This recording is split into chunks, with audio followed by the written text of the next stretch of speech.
Government ಆಗಲಿ university ಆಗಲಿ ರೈತ ಸಂಘಟನೆಗಳಲ್ಲಿ ರೈತರ ಪೂರಕವಾದಂಥ ನಮ್ಮೆಲ್ಲರ ಒಗ್ಗಟ್ಟಾದಂಥ ಒಂದು ನಿಲುವಿರಬೇಕು. ನನ್ನ ರಿಕ್ವೆಸ್ಟ್ ಇಲ್ಲಿ ಇದು ಇವತ್ತಲ್ದಲ್ಲ, ಈ ಕೆಮಿಕಲ್ ಏನಿದೆ ಅದನ್ನು ನಾವು ಕಡಿಮೆ ಯೂಸ್ ಮಾಡಬೇಕು ಅನ್ನೋದು ಜನರಲಿ ಸೈನ್ಸಿಸ್ಟು ಮತ್ತು ಇನ್ವೆಸ್ಟಿಗೇಷನ್ ಸಂಶೋಧನೆ ಮಾಡಿರೋ ಪ್ರಕಾರ ಭಾಳ ವರ್ಷದಿಂದ ಅದು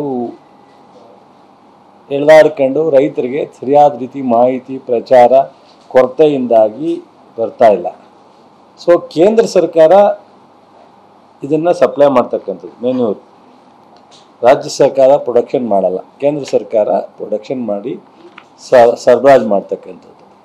ಒಂದು ರೈತರಿಗೆ ಈ ಕೆಮಿಕಲ್ ಫರ್ಟಿಲೈಸರ್ ಯೂಸ್ ಮಾಡೋದ್ರಿಂದ ಜಮೀನಿನ ಫಲವತ್ತತೆ ಹಾಳಾಗುತ್ತೆ ಅನ್ನೋದು ಭಾಳ ಮುಖ್ಯವಾದಂಥ ಒಂದು ಕಾನೂನು, ಸತ್ಯ, ಅದರಲ್ಲೇನು ನೋ ಡೌಟ್. ಆಮೇಲೆ ದಿನೇ ಕಡಿಮೆ ಆಗ್ತಾ ನಾವು ಬೆಳೆಯೋ ಬೆಳೆಗೆ ಇಳುವರಿನೂ ಬರಲ್ಲ, ಹೆಚ್ಚು ಮಿನಿಮಮ್ ಎಫೆಕ್ಟಿವ್ ಹಾಳಾಗುತ್ತೆ. ಸೊ ಈಗ ನಾನು ಸುಭಾಷ್ ಬಾಳೇಕರ್ ನನ್ನ ಹತ್ರ ಬಂದು ನಮ್ಮ ಇಲಾಖೆ ವೈಸ್ ಚಾನ್ಸಲರ್ ಜೊತೆಲೆಲ್ಲ ಮೊನ್ನೆ ಚುಂಚನಗಿರಿಲಿ ಒಂದು ಕಾರ್ಯಾಗಾರ ಮಾಡಿದರು 3 ಡೇಸು. ಇವತ್ತು ನಮ್ಮ ಹತ್ರ ಬಂದು ಮೀಟಿಂಗು ಮಾಡೋದ್ರು. ಈಗ ಜಸ್ಟು ನಾನೇ ಇನ್ವೈಟ್ ಮಾಡಿದ್ದೆ, ಒಂದು ಮೀಟಿಂಗು ಆಯಿತು. ಅವರು ಸುಭಾಷ್ ಬಾಳೇಕರ್ ಕೃಷಿ ಅನ್ನೋ ಒಂದು ಸಿಸ್ಟಮ್ನೇ ಥ್ರೂಔಟ್ ಕಂಟ್ರಿ ತರಬೇಕು ಅಂತೆಲ್ಲ ಪ್ರಯತ್ನ ಮಾಡಿದ್ದಾರೆ ಅದೆಲ್ಲ. ಸೊ ಲಾಸ್ಟ್ ಇಯರ್ಗೂ ಈ ವರ್ಷಗೂ ಕನಿಷ್ಠ 30-40% ಸಪ್ಲೈ ಕಡಿಮೆ ಮಾಡಿದ್ದಾರೆ ಥ್ರೂಔಟ್ ಕಂಟ್ರಿ, ನಾಟ್ ಓನ್ಲಿ ನಮ್ಮ ಸ್ಟೇಟ್ ಅಂತಲ್ಲ, ಥ್ರೂಔಟ್ ಕಂಟ್ರಿ DAPನ ಕಡಿಮೆ ಮಾಡಿದ್ದಾರೆ. So in spite of that ನಾವೇನು ಮಾಡಿದ್ದೀವಿ, ಕಳೆದ ಬಾರಿ ಒಂದಷ್ಟು ಸೇವಿಂಗ್ಸ್ ಆಗಿದ್ದು. ಸೊ ಈ ವರ್ಷ ನಾವು ಹೆಚ್ಚುವರಿ ಇಫ್ಕೋಗೆ ಒಂದು 10-15% ವೇರಿಯೇಷನ್ ಮಾಡೋ ಅಧಿಕಾರ ಇರುತ್ತೆ ಅವ್ರಿಗೆ. ಗೌರ್ಮೆಂಟ್ ಆಫ್ ಇಂಡಿಯಾ ಅಲೋಕೇಶನ್ ಏನಿರುತ್ತೆ ಅದನ್ನು ಒಂದು 10-15% ಇಫ್ಕೋದವರು ಒಂದು ಸ್ವಲ್ಪ ಆ ಕಡೆ ಈ ಕಡೆ ಮಾಡ್ಬೋದು, ಫುಲ್ ಬದಲಾವಣೆ ಮಾಡಲಿಕ್ಕೆ ಅವ್ರಿಗೂ ಅಧಿಕಾರ ಇಲ್ಲ. ಸೊ ಅದನ್ನೆಲ್ಲ ಉಪಯೋಗಿಸ್ಕೊಂಡು ಆಲ್ಮೋಸ್ಟ್ 80-90% ನಾವು ಈ ಸಲ DAPನ ಜನರಿಗೆ ಕೊಟ್ಟಿದ್ದೀವಿ.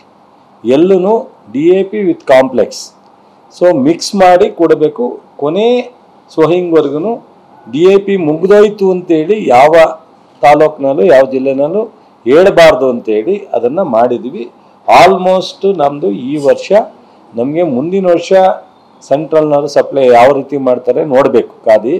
ಈ ವರ್ಷ ನಮಗೆ ಸೊ ಈ ಯಾವುದೇ ಫರ್ಟಿಲೈಸರ್ಸ್ದು ತೊಂದರೆ ಇಲ್ಲ, DAP ಆಗಲಿ ಕಾಂಪ್ಲೆಕ್ಸ್ ಆಗಲಿ ಅಲ್ಲ, ಟೋಟಲಿ ನಮಗೆ ಏನು ಕ್ವಾಂಟಿಟಿ ಬರಬೇಕಾಗಿತ್ತೋ 30-40% ಕಡಿಮೆ ಆಗಿತ್ತು. ಅದನ್ನು ಇನ್ನೊಂದು ಸ್ವಲ್ಪ ನಾವು ಅಡಿಷನಲ್ ಆಗಿ ತಗೊಂಡು ಓವರ್ ಆಲ್ ಕ್ವಾಂಟಿಟಿ ಕ್ಲೋಸ್ ಮಾಡಿದ್ವಿ. ಸೊ ಯಾವುದೋ ಸಪ್ಲೈ ಕಡಿಮೆ ಇಲ್ಲ. ಯಾವ ಡಿಸ್ಟಿಕಲ್ಲಾದ್ರೂ ಕಂಪ್ಲೇಂಟ್ ಇದೆಯಾ? ಎಲ್ಲೂ ಇಲ್ಲ, ನಥಿಂಗ್. ಸೊ ಯಾವ ಡಿಸ್ಟಿಕ್ನಲ್ಲೂ ನಾವು ಸಪ್ಲೈ ಕಡಿಮೆ ಆಗಿಲ್ಲ. ಓವರ್ ಆಲ್ ಬೇಡಿಕೆ ಅಲ್ಲಪ್ಪ, ಏನು ಬೇಡಿಕೆ ಇತ್ತು ಅಷ್ಟು ಫುಲ್ಫಿಲ್ ಮಾಡಿದ್ವಿ. ನಾವು ಅವೇರ್ನೆಸ್ ಯಾಕೆ ಕೊಡ್ತಾ ಇದ್ದೀವಿ ಅಂದರೆ ಮುಂದೆ ಕಡಿಮೆ ಯೂಸ್ ಮಾಡಿ ಇದು ಅಂತ, ಇದರಿಂದ ಅಗ್ರಿಕಲ್ಚರ್ಸ್ ಎಫೆಕ್ಟ್ ಆಗುತ್ತೆ. ಸೊ ಕಡಿಮೆ ಯೂಸ್ ಮಾಡಿ ಅಂತ ಹೇಳ್ತಾ ಇದ್ದೀವಿ ಅಷ್ಟೇ. ಬಟ್ ಆದರೆ ನಾವು ಈ ವರ್ಷ ಕಡಿಮೆ ಕೊಟ್ಟಿಲ್ಲ. ನಿಮ್ಗೆ ಅರ್ಥ ಆಯ್ತಾ? ಅರ್ಥ ಆಗಲಿಲ್ಲ. ಈ ವರ್ಷ ನಾವು ಕಡಿಮೆ ಕೊಟ್ಟಿಲ್ಲ. ಟರ್ಮ್ಸ್ ಆಫ್ ಟನ್ನು ಸ್ವಲ್ಪ ಡೀಟೇಲ್ ಕೊಡೋಕೆ ಕೇಳ್ಪಲ್ಲಿ.